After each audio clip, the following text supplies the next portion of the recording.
Hey guys, let's do some control arms with ball joints on '04 Jeep Liberty.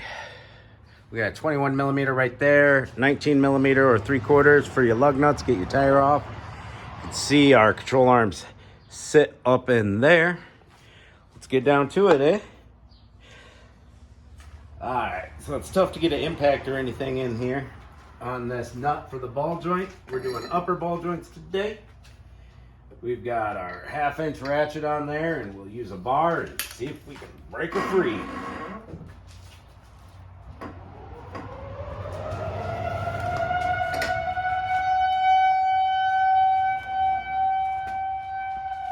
Oh, mama!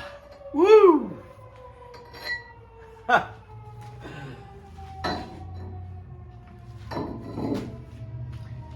She's in there.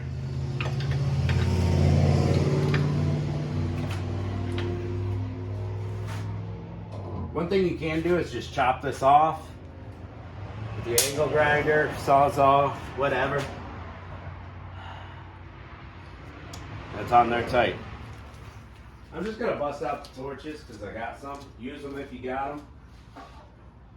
This is a rust belt vehicle, so you're gonna run into stuff like this. Let's get that nut a little toasty. You can get a small bottle of MAF gas or propane to heat it up, or butane torch. It usually doesn't take much.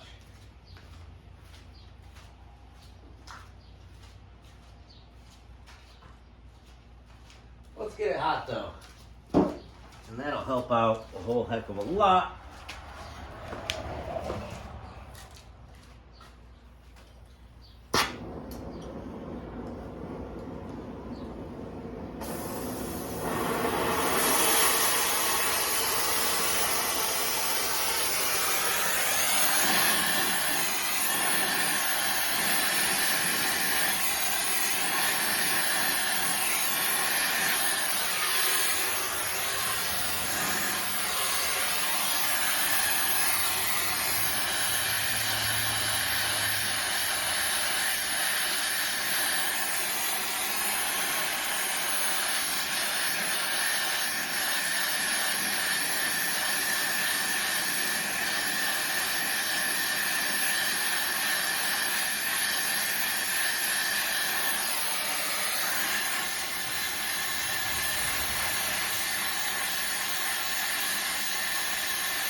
Give her another go.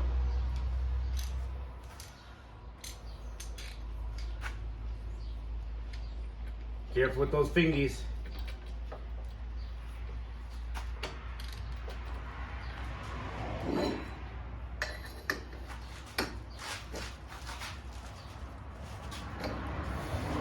Well, that's quite a bit easier. We're just hoping the ball joint isn't spinning inside there.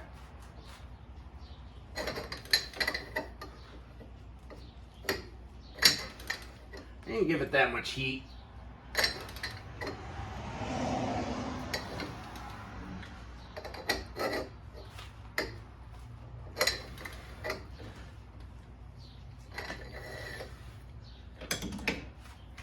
Let's see if we can get it off with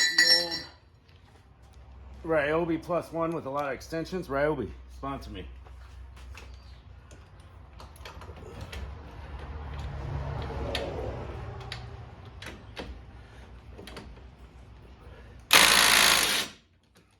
Now it vibrates off. Need a deep well on there.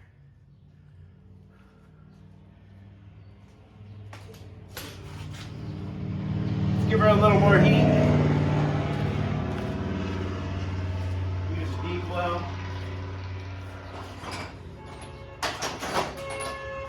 Heat.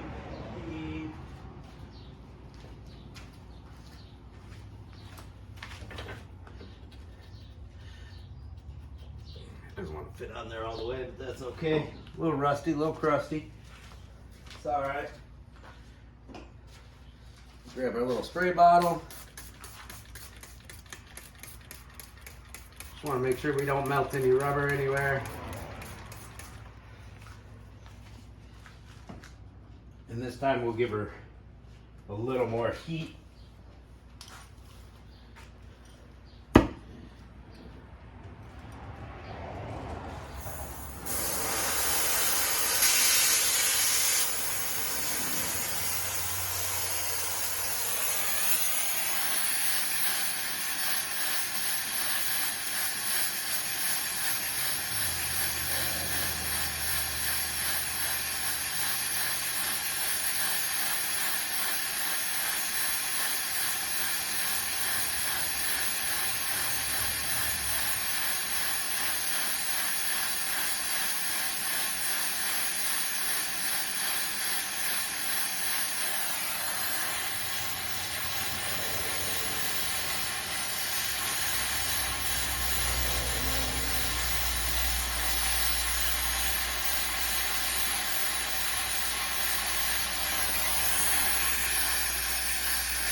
I ended up cutting that ball joint off. It just be like that sometimes when you're working on rusty stuff.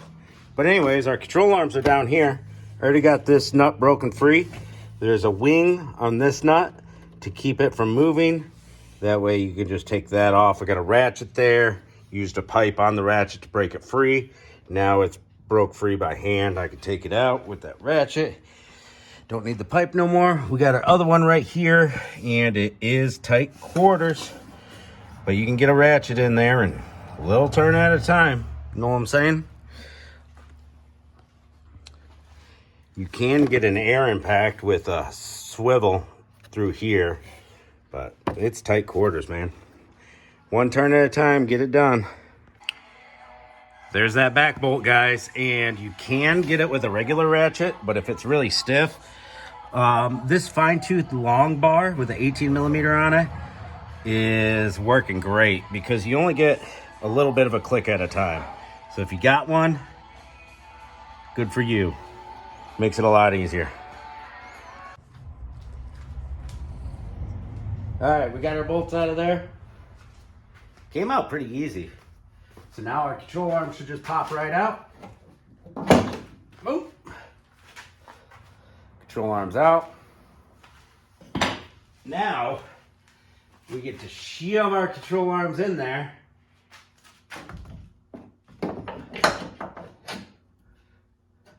This one went in pretty easy. No pounding or anything, just fit right into the slot. I think it's about time to wrap the video up. Go up top, slide the bolts through, and then I'm just gonna slide the bolts through and get them started. And then I'm gonna set my ball joint in place and tighten that down to the steering knuckle. And then tighten those two.